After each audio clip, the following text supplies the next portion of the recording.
Is it? Yeah, on the top right corner. Oh, I'm streaming. Yeah. Okay, cool. We're live. Hi everyone. Can you hear me? Say hi. Hi. Welcome. Okay. Welcome to this month's AWS user groups main meetup. Today we have Will Badger from AWS. Hi, hey guys. Yes, we have sound. Sorry, Hey guys. we were shuffling before, just waiting for people to come in. Yeah, so to this month we have Will Badger, sorry, AI and ML solutions architect from AWS to talk to us about Sagemaker and yeah, and basically how you can really transform, um, yeah, like your, I suppose, how you can integrate it with your business and help solve business problems more easily. So I'll go over and pass it over to Will and let him, yeah, do his magic. Sweet. Cool. Thanks, Charlene. Hey everyone. Thanks a lot for making it today at 4:30 in that long day after 0 cases in New Zealand. I'm really excited about that number. First time to be excited about the 0 number. So my name is Will. I'm a senior machine learning solutions architect at AWS. I've been in AWS for the last 4 years, and I look after New Zealand customers from machine learning perspective and help them build machine learning solutions. So what I'm planning to do in this session is, in the first half of the session, I'm planning to talk about the new features of Amazon SageMaker. If you don't know anything about SageMaker, that's absolutely fine. I'm going to do a quick recap about what is SageMaker, and then talk about each and every one of these features that were just released during reInvent 2019, late last year. Talk about the challenges and why we came up with that service or feature and how can you use it. And in the second part of this talk, I'll go through the new console of SageMaker. We call it SageMaker Studio. And I'm going to navigate through that console and I'm going to show you how can you do a quick kind of building a machine learning model from an end-to-end perspective. So let me see, how can I switch slides? 1 second. So what is SageMaker? So SageMaker is a service that tries to make the process of building machine learning much, much easier and more efficient by providing a fully managed service and fully managed environment that can control building, training, and deploying machine learning models at scale. So when we thought about the SageMaker design decisions, when we thought about how can we design that service, we thought about a few modular kind of components. And if you look at the machine learning process, it starts with labeling the datasets. And for that, we have a module called Amazon SageMaker Ground Truth. And then after that, you go to building the code or building the algorithm itself using Jupyter Notebooks, which is kind of like the WIP IDE or the industry standards for data science and machine learning practitioner to write machine learning code. And then after that, you select from one of the built-in algorithms that is already engineered to solve some certain use cases. And then you very likely going to need to tune these models. And then after that, you deploy the model into production using one-click deployments. So when you look at that, these different components and different modules and how it maps to different machine learning lifecycle. So the lifecycle, a lot of people had the perception that the machine learning lifecycle looks like this straight line that starts with the data preparation, go into the model training, and then tune it, and then go to the inference and deploy these models into production. But to be honest, it actually looks a little bit more like this. It's not a straightforward kind of line that goes that smooth. It can be a little bit tricky. So when you prepare your data, you need to have a little bit more insights about these data. When you start the training process, you may not know what is the best algorithm to approach this kind of problem. You get the IDE, and you have usually a large team of data scientists who want to collaborate together to build these machine learning models. How can you share not just the code, but also the runtime and whatever can reproduce the same results that you could produce, or that other people could produce in the same code that they work on? How can you debug? How you profile the machine learning models? Because it's completely different from the way that you would approach a software or software lifecycle. So in December 2019 at reInvent, we introduced a whole bunch of new services and features within Sagemaker to try to tackle and try to overcome these kind of challenges that I just mentioned, and try to turn that wiggly kind of line into a really small, smooth process, and solve these kind of challenges and make the process much easier. So before I dive deep into these features, let's talk a little bit about the challenges of the ongoing process.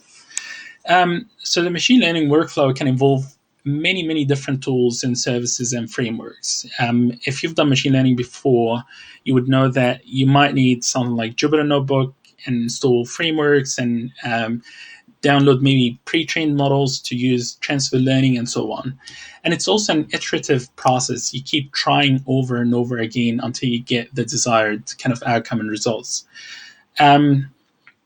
So that's these kind of tools can be a little bit challenging, and the integration between these tools can be counterproductive. And this is why we thought about building a single pane of glass that can unify all of these tools together to make that process much easier and more productive for the machine learning practitioners or data scientists. So we have a new service called Amazon SageMaker Studio. So SageMaker Studio, like I said, it unifies all of these machine learning development tools to try to significantly boost the developer productivity, or the machine learning scientist productivity. It can quickly move back and forth between steps and changes, and observe the outcome of each single iteration or each single experiment that you run for this machine learning workload. This is how it looks like from a console perspective. It still looks a little bit like the Jupyter notebooks, but it has a lot of other components to it that makes this kind of debugging and writing the code a little bit easier. So on the right-hand side, you can see a little visualization that it builds, that is built automatically. And on the left-hand side, you're still writing the code. And this visualization interactively updates as more and more data comes through.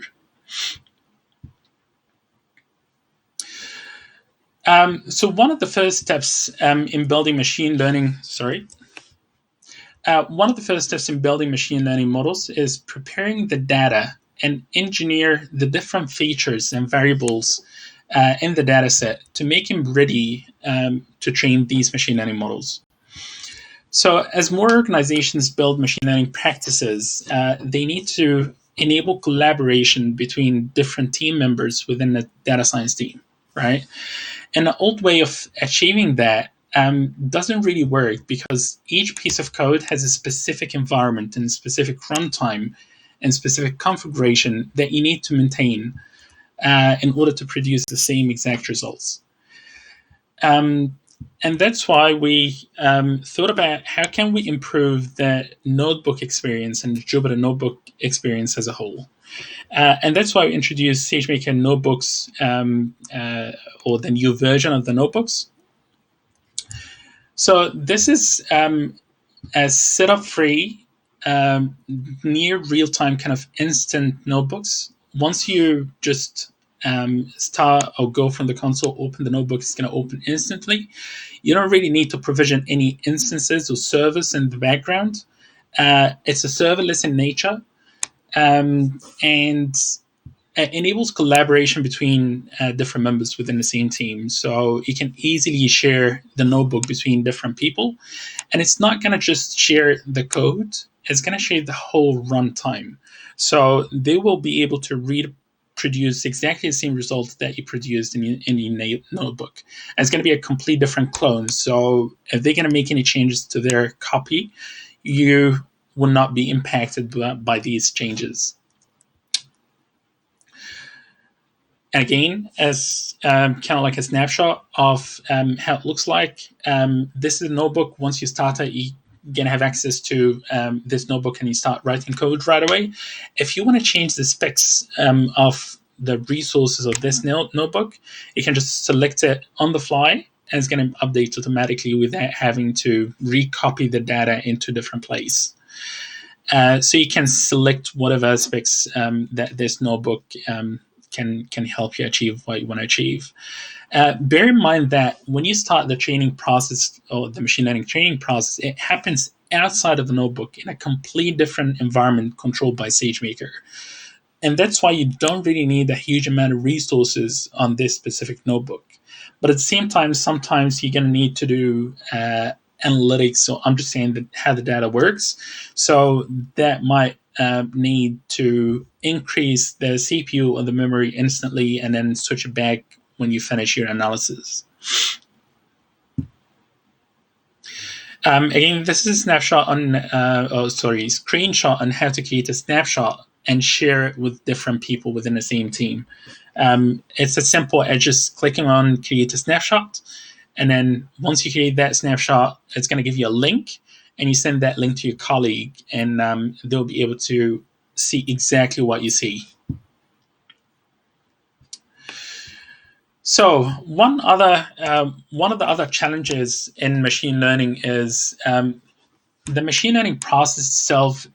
It creates a lot of artifacts, tons of artifacts, like hyperparameters or model outputs or running different kind of iterations and knowing which one works better, which one gave you better results, right? So it can be tens or even hundreds of different experiments and thousands of parameters that might be involved in each experiment.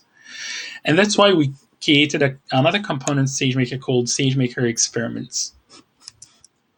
So Sagemaker experiments is kind of like an experimentation management system for launching, tracking, comparing, evaluating thousands of model training and model evaluations, and then quickly can identify which one give you the best results, and you can select that one to deploy. So it's a way to check the different experiments and know which one works better and which one to avoid in the future. It also helps you visualize some of these results and compare different iterations together. So you can build visualizations on the fly without having to write any code, and then just put these visualizations in the dashboard where you can compare different experiments and track them. This is how it looks like from a console perspective. So you run one single line of code that starts different iterations in a loop kind of fashion, and then this is going to start multiple different trainings with different hyperparameters, for example. And then when you select all of them together and select what kind of criteria you want to use to compare these kind of experiments together, it's going to build these dashboards automatically for you and compare different metrics throughout the training process. And then after that, after you start an experiment and you're ready to start the training process itself is a multi-step complex kind of task that requires a little bit of kind of experience in understanding what happens in the background.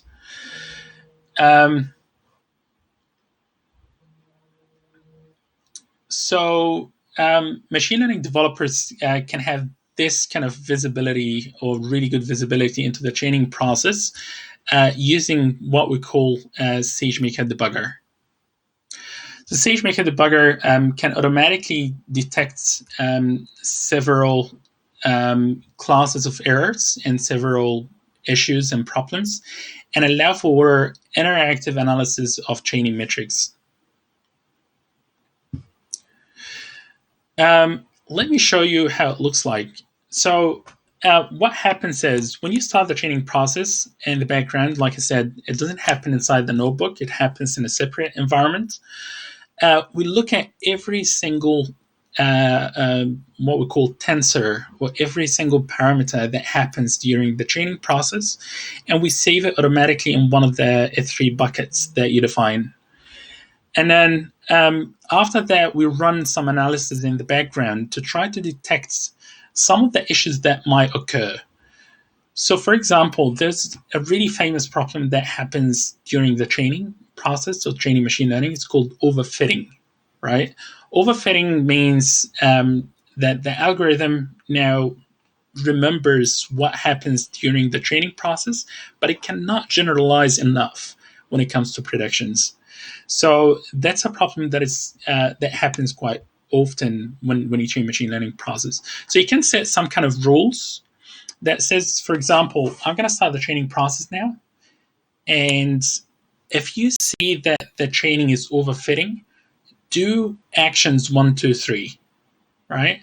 So now you can monitor, look at some certain conditions that might happen during the training process, and then take an action based on that specific kind of issue or problem that happens. So this is a really interesting experiment that I ran, and I enabled SageMaker debugger during that experiment.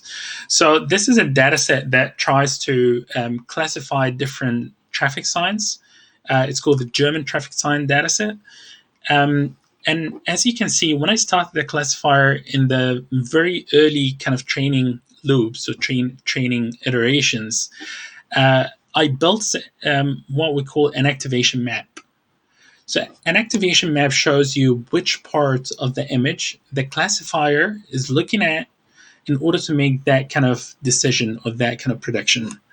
So in the early stages, you can see it looks at the bottom left corner of the image, which is this part of the image, and the probability is really low, and it was giving you completely missed classes or complete different classes. So I think class 5 and class 8 were 80 speed limit.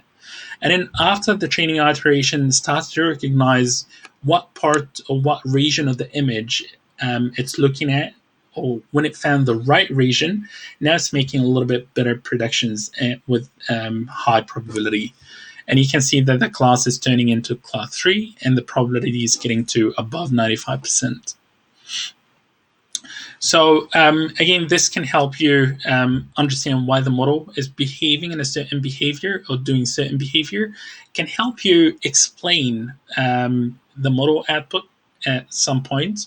So now, for example, if the model decided that this sign is a stop sign instead of 60 speed limit, why did it think it's stop sign? What in the image did it look at before it made that decision? So just to summarize the debugger, because it's kind of like a big step forward in that space and big addition to the SageMaker suite or the platform. To summarize how it works, you need the first step is to capture all the kind of data that happens during the training process. After that, you define some kind of rules to look for, and then you can take an action by doing something like CloudWatch event, and then run a Lambda function that can stop the training or do something in the dataset and restart that training process. This is how it looks like from a console perspective. So you can see that I ran an experiment here knowing that I'm going to overfit. And then you can see after 4 minutes of the training process, it detected that the training is overfitting. And it didn't wait for the training to finish before it just before it spit out that alert and stop the training process. So that's another way is to explain it is that it can save a lot of cost, and also a lot of your time. You don't have to sit down next to the training process and wait to see what's going to happen. Cool. I hope that makes a little bit of sense. So after you train the machine learning models and debug and understand what happens, and hopefully being able to explain the outputs of the machine learning models, you can deploy. You need to start to deploying that to start serving traffic, right? So deploying machine learning models is not really the end of the journey. It doesn't really end when you deploy it to production. You need to worry about some other stuff, right? So models are trained on historical data or historical data sets. But when it comes to real world, it involves really dynamic changes to the data sets, and models becomes misaligned with the reality or with whatever you train the model on. We call that condition model drifting, right? So the model drifted from the baseline that you set. And in that case, you're going to need to retrain the model again with a fresh set of data that comes through recently. That came through recently, and that's why we have another component called Sagemaker model monitoring. So Sagemaker model monitoring can help you set a baseline for the model that you trained your data on, and then try to monitor this model for any changes that might happen. So statistically, we look at the data that you use for predictions, we look at the prediction results, and we try to extrapolate and understand whether or not your model is drifting from the baseline.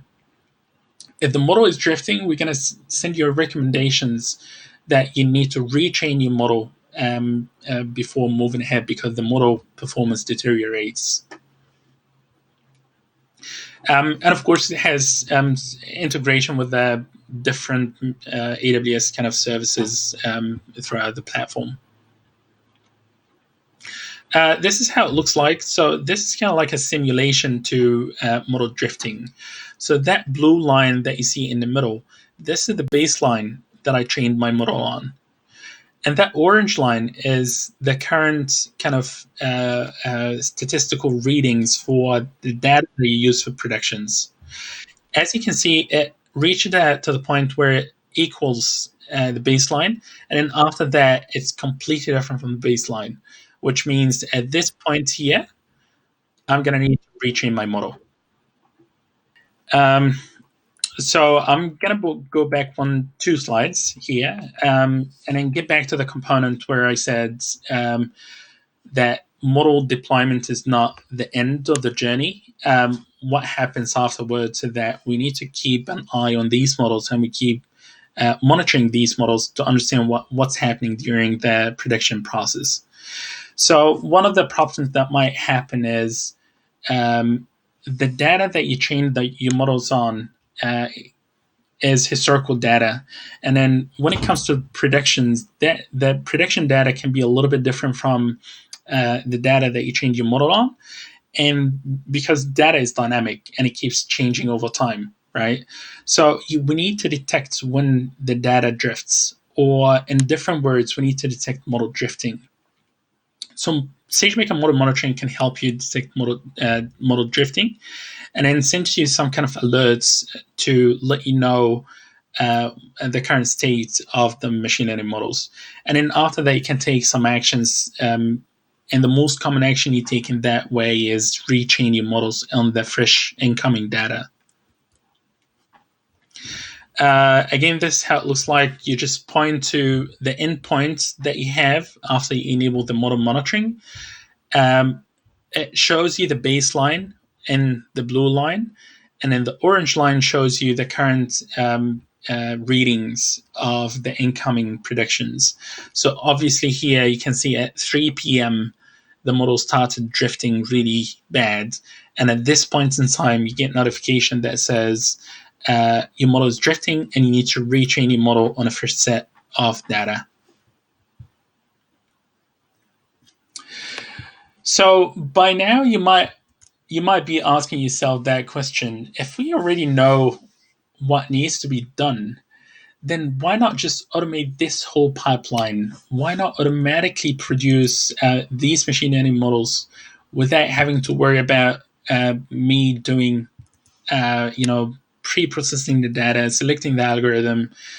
Why can't we automate that whole thing?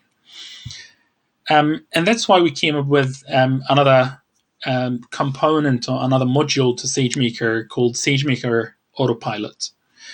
So SageMaker Autopilot is an automated machine learning solution for tabular kind of data. And in other words, it's the kind of data that you commonly find in spreadsheets and databases where you need to build some of the very common kind of machine learning models, but you don't really want to worry about cleaning, cleansing, feature engineering, selecting features, and so on. So you simply point the autopilot to the data in S3. You specify the name and the column that you want to predict.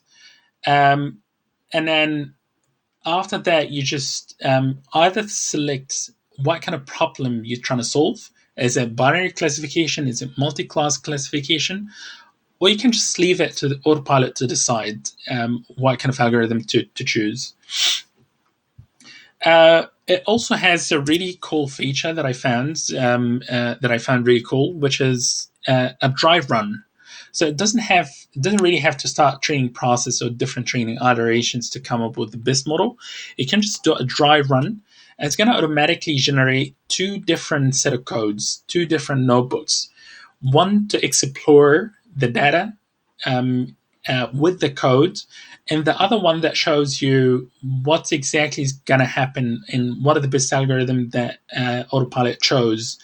And you can simply either run this code to start the training process, or you can just inspect and understand what kind of outcomes Autopilot came to just before starting to solve that kind of problem for you.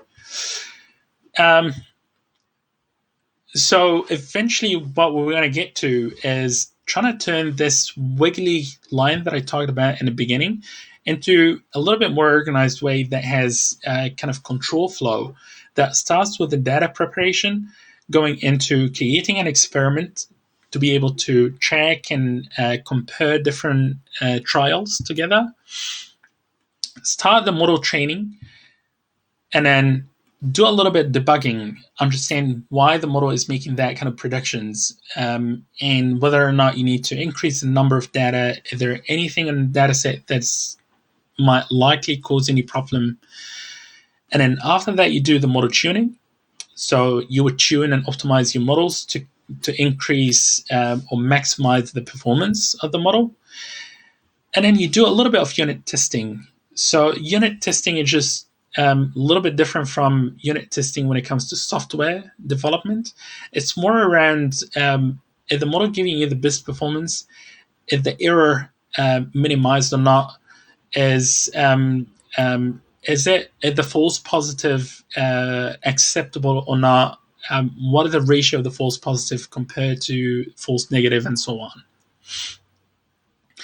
And then into model deployment, and then you monitor the model whether or not that model is drifting from the baseline.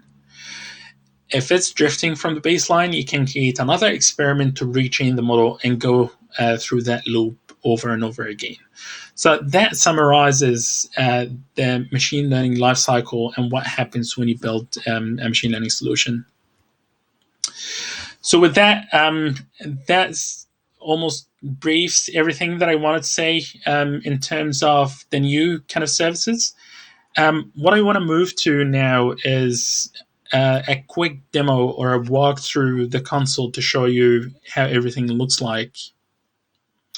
So let me stop the screen sharing for a moment. This is a SageMaker Studio. Just to show you how to get to that kind of screen, if you navigate to the SageMaker console and then go to SageMaker,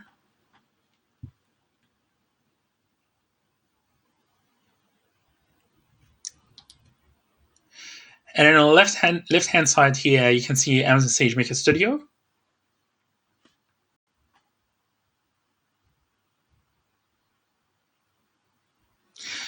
If you use SageMaker Studio for the first time, it's going to ask you to set up a single sign-on kind of authentication method. So that integrates with the internal kind of Active Directory if you have internal one that you use normally to log into the AWS console. After this kind of integration, you're going to see a link to the studio address. Once you click on that link, it's going to start a serverless Jupyter notebook in the background for you. So once you launch a new activity, you can select from one of the predefined templates. One of the templates, or we have a template to match each and every framework that you might think about using. So we have PyTorch, TensorFlow, MXNet, and we have one called Data Science. And Data Science one comes installed with some of the most popular kind of libraries that you would use or you would need to use. And then you can have the normal kind of Jupyter notebook that you would normally use if you install Jupyter Notebook. Here, if you click on unknown, because it takes a little bit of time to start that kernel, so that's why it says unknown. But after the kernel starts, you can easily choose from one of the instance types here. And these are the fast launch kind of instance types. You can select more instance types here that can have GPU as well, not just CPU, if you're doing anything that requires GPU. Once you click on Save and Continue, that's going to start an instance in the background without you having to move the code.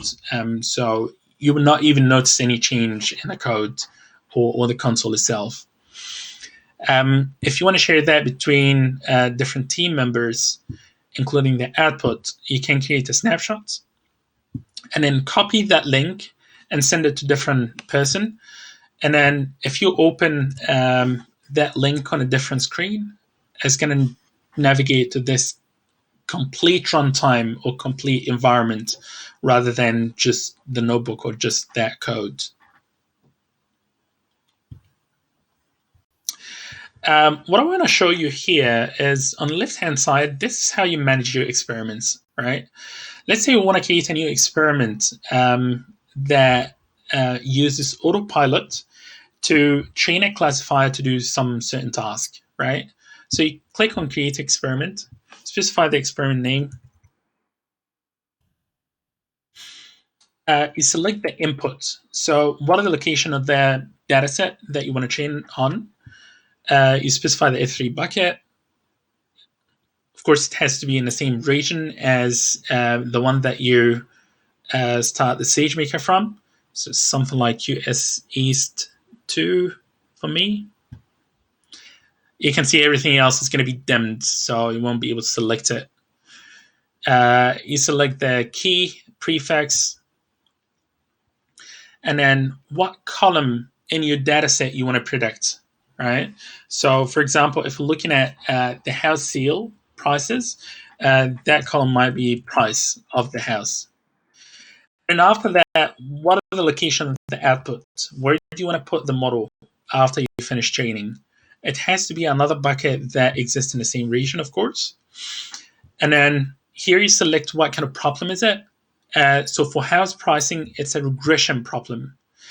But at the same time, if you don't want to worry about what kind of problem it is, or you're not familiar with these kind of terminologies, you can just select automatic. And then after that, you select whether or not you want to run the complete experiment. Again, this is a dry run that I pointed out to. So if I selected no and create an experiment, it's gonna try to analyze the data set, and it's gonna generate these two codes or two notebooks that I talked about. It's gonna take a little bit of time, so I'm gonna just show you one that I just ran, and that was a dry run. So it generated these two different notebooks, one for data exploration, just to see and explore the data set. So you can see here, this is a data set that I used. These are the different features. It does some kind of analysis on the data set automatically, tells me how many categorical variables are in there, does some statistical kind of analysis on the data set. So you can read that in a little bit more details. And it gives you a little bit of recommendations as well. So it tells you if there's any missing values in the data set. It tells you if there's any kind of imbalance in the data set, whether or not that column has more values than the other features. The other one is the candidate generation notebook. So if you run this specific notebook, this is going to start the training process from scratch, right? So this is automatically generated by Autopilot. This part of the notebook explains what happens in this code cell. So if you're not familiar with Jupyter, we've got two different sections or two different main types of cells. One is called markups, so just text to explain and description. The other one is code, where you can run certain code. And as you can see, it generated a candidate pipeline. And it's going to try different hyperparameters and tune different knobs to try to come up with the best kind of training job with this combination of hyperparameters that will give you the best result. So let me show you one that it actually ran. So this is predicting customer churn, right? So I have a marketing kind of data set, and it has a whole bunch of marketing data, and then the end result says whether or not this customer is going to churn, right? So I started multiple training jobs, or Autopilot started multiple training jobs. You can see here, I think it starts around 250 different jobs. And then if we sort by objective, we should be able to see the best kind of training job that managed to do. Okay, you guys can see that this is the best training job out of all of them. And then you can see the objective metric. So the objective metric here means the accuracy of the model. So the accuracy of the model is 96%. And it tried all different combination of different algorithms and different hyperparameters, and it came up with that number. And I didn't really need any machine learning experience or knowledge in understanding how things work in the background. So just pointed to the data set, pointed to what kind of column you want to predict, and just let it do all the magic in the background. You can open this one further, and you can see a little bit more details about the job. So you can see what are the hyperparameters, what are the kind of the location of the model artifacts, all kind of information that you can get out of that training job. Just click on it, and then it should display. The aim of using something like Autopilot is not to replace data scientists, right? It's just to not make the data scientists do exactly the same job over and over again, right? So the Autopilot can solve really repeated, known kind of problems like classification, regression, multi-class, and so on. But when it comes to some other problems that needs a little bit of human intelligence, Autopilot is not going to be able to serve that purpose. So it's I would say it can be a really good step to analyze and understand what happens in your data sets and what happens in your model, and then involve the data scientists later on to start taking that kind of concept and productionize that. So let me switch back here and try to sort them by objective. As you can see, this is the highest objective kind of job, and this job gave the best result. You can simply click on deploy model. And what's going to happen here is we're going to get an EC2 instance. We're going to download all of the model artifacts from F3 that we created. We're going to create an API. We're going to create auto-scaling group. We're going to create a load balancer. And we're going to make that endpoint available for you to start making predictions. So all of this is going to happen automatically in the background once you click on deploy model. Let's see the trial details. As you can see here, you can see a little bit of charts. It's not available because I created that job a long time ago, so the metrics is no longer valid. You can see some of the metrics that I saved here, like validation error, the validation accuracy, and so on. So these are the different hyperparameters that I use for that specific training job. These are the artifacts that's being produced by this specific training job, the AWS settings, the debugger, if I enable debugger, and the trial mappings. So it shows you if it has a parent job, if it belongs to certain experiments, and so on. You can add another chart, and you can say, for example, I want to have a line for number of epochs on this axis, like validation error average. And this should build the chart if you have the data or if the job is fresh. And again, the last point that I wanted to mention is you can also compare the top 5 or top 6 kind of models together. So you can select all of these jobs, and you can build some kind of chart that compares all of them. Let me select training jobs, not tuning jobs.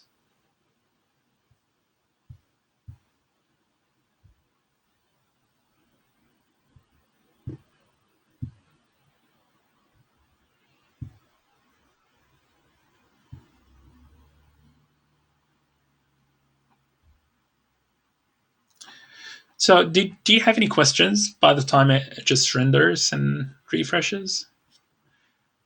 If you guys have any questions, post it on the chat, and Charlene can say the question to me.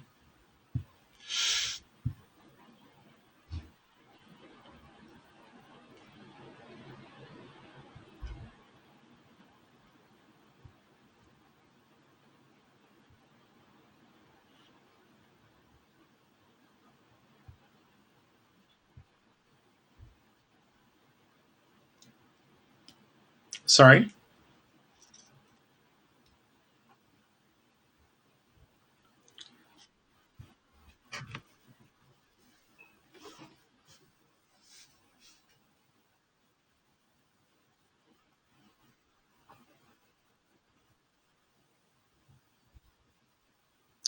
Yeah, so when you start the SageMaker training job, it's already a serverless process, right? SageMaker currently supports spot instances, so you can start the training job on a spot instances if you want to optimize the cost to the most. But at the same time, you gotta take care of when the spot instance stops. How can you handle that kind of failure in the training job? So we provide you with some mechanisms to take a checkpoints and then restore the training if that instance dies. But at the same time, it's something that is available and can save on the cost a lot. So again, it's a serverless process, so you only pay for the training time, and that training job can run on spot instances. So it gives you extra flexibility when it comes to optimizing the cost.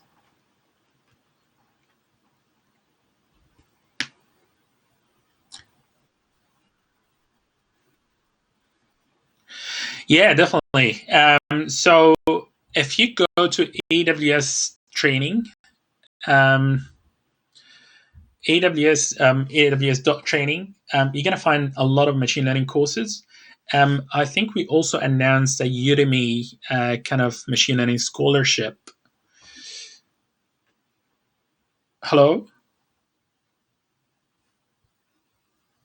I think I lost you. Can you guys hear me? Okay.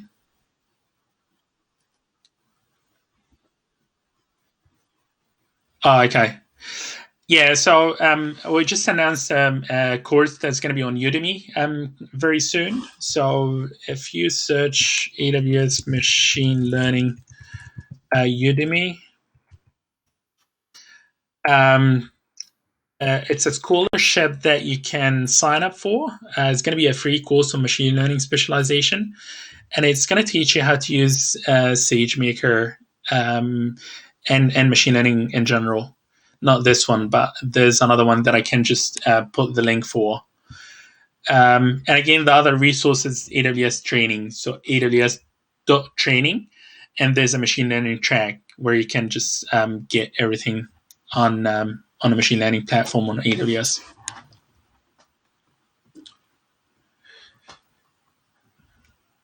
Cool. Any other questions?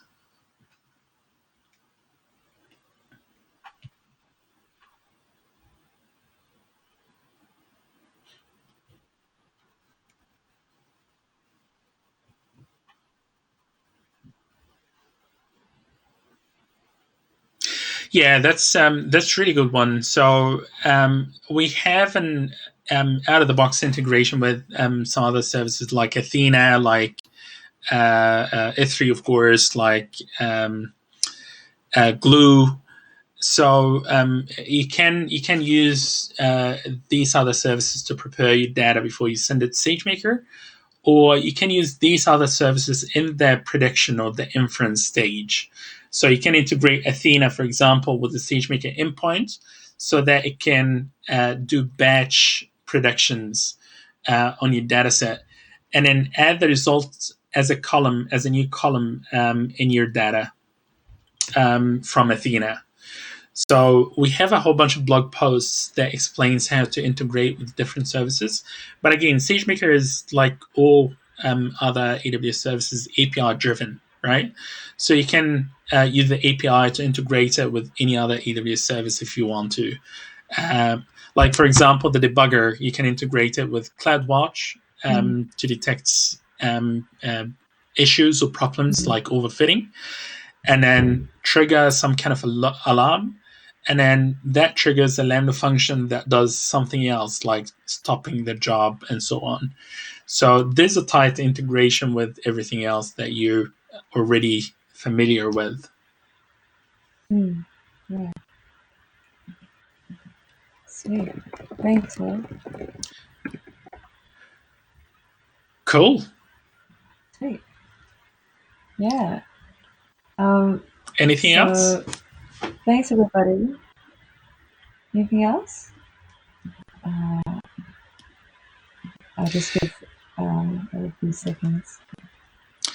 Thanks a lot, everyone. I apologize for that problem on the sound and the streaming. I'm not sure where the problem is coming from, but I'm more than happy if you approach me for any questions regarding SageMaker or any other questions regarding any machine learning kind of thing in SageMaker or outside of SageMaker. This is my email. Let me make it a little bit bigger. So feel free to drop me an email. If you've missed this session for any reason, no, all good. If you missed that session for any reason, and maybe you can try to do it live once the lockdown is a little bit more relaxed, and do it in person. Sweet. Thank you so much, Will. Yeah, this has been super helpful. No, and I hope thank you. everyone learned something. Yeah, thank you so much. Thank you. Thanks for organizing. Yeah, cheers. Yeah. Have a good week, everyone. Bye. Bye. Bye, everyone.